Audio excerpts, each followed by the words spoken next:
തിരുസഭ ഇന്ന് അനുസ്മരിക്കുന്ന പ്രധാന വിശുദ്ധൻ രക്തസാക്ഷിയായ വിശുദ്ധ തോമസ് ബെക്കറ്റ് മെത്രാൻ. ജീവിതകാലം AD 1117 മുതൽ 1170 വരെ.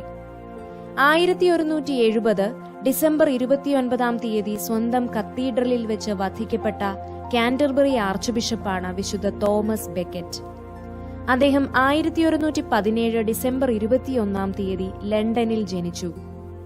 പിതാവ് ഗിൽബർട്ട് ബെക്കറ്റ് യൗവനത്തിൽ ജെറുസലേമിലേക്ക് തീർത്ഥാടനത്തിന് പോയപ്പോൾ ഒരു മുഹമ്മദീയ കുടുംബത്തിൽ അടിമയായി 1.5 കൊല്ലം താമസിച്ചു.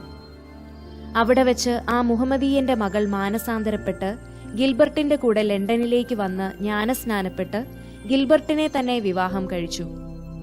1138 പിതാവ് മരിച്ചെങ്കിലും ഭക്തയായ അമ്മ മോഡ് അഥവാ മെറ്റിൽഡസ് തോമസിനെ ദൈവഭയത്തിൽ വളർത്തിക്കൊണ്ടുവന്നു. ഓക്സ്ഫോർഡിലും പാരീസിലും തോമസ് കുറെ നാൾ പഠിച്ചു. ലണ്ടനിലേക്ക് തിരിച്ചുവന്ന് ഹെൻറി ദ്വിതീയൻ രാജാവിന്റെ ചാൻസലറായി. ഒരിക്കൽ ദൈവത്തിന്റെ പ്രത്യേക അനുഗ്രഹത്താൽ വെള്ളത്തിൽ മുങ്ങിയിട്ടും രക്ഷപ്പെട്ടു. അന്നു മുതൽ അദ്ദേഹം പ്രാർത്ഥനയാലും ഉപവാസത്താലും ദൈവത്തോട് കൂടുതൽ അടുക്കാൻ തുടങ്ങി. 37 വയസ്സിൽ ബൊളോഞ്ഞയിൽ പോയി കാനൺ നിയമം പഠിച്ചു. 1161 കാന്റർബറി ആർച്ച് ബിഷപ്പ് മരിച്ചപ്പോൾ ഹെൻറി തന്റെ സ്നേഹിതൻ തോമസ് ബെക്കറ്റിനെ ആർച്ച് ബിഷപ്പായി നിയോഗിച്ചു. അന്നുതന്നെ അദ്ദേഹം രാജാവിനോട് പറഞ്ഞു, എനിക്ക് അങ്ങയുടെ ഉദ്ദേശങ്ങൾ അറിയാം. അങ്ങയുടെ അവകാശവാദങ്ങൾ ആർച്ച് ബിഷപ്പ് എന്ന നിലയിൽ ഞാൻ എതിർക്കും. അങ്ങനെ വൈമനസ്യത്തോടെയാണ് ആർച്ച് ബിഷപ്പ് സ്ഥാനം അദ്ദേഹം ഏറ്റെടുത്തത്. താമസിയാതെ രാജാവുമായി ഏറ്റുമുട്ടേണ്ടി വന്നു. വൈദികരുടെ കേസുകൾ വൈദിക കോടതിയിൽ വിസ്തരിക്കാനുള്ള അവകാശവും റോമയിലേക്ക് അപ്പീൽ ചെയ്യാനുള്ള അവകാശവും രാജാവ് എതിർത്തു. പല പിഴ ശിക്ഷകളുമിട്ട് കാന്റർബറി ആർച്ച് ബിഷപ്പിന്റെ കയ്യിൽ നിന്നും പണം രാജാവ് പിഴിഞ്ഞെടുത്തു.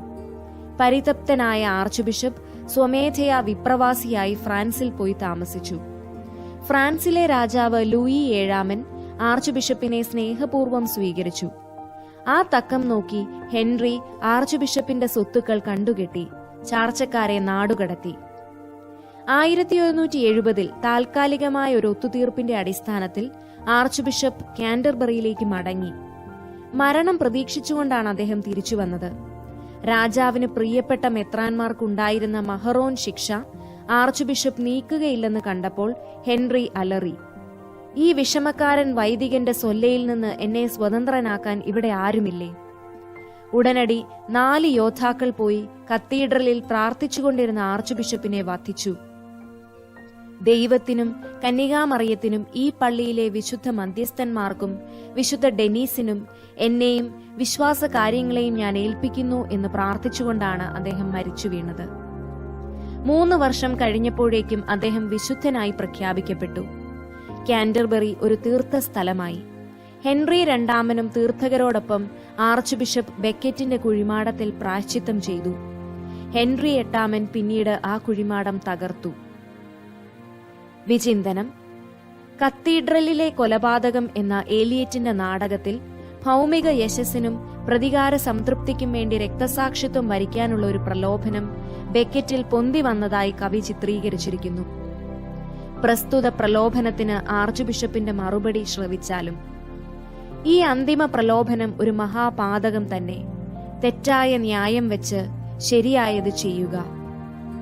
The last temptation is the greatest treason, to do the right deed for the wrong reason.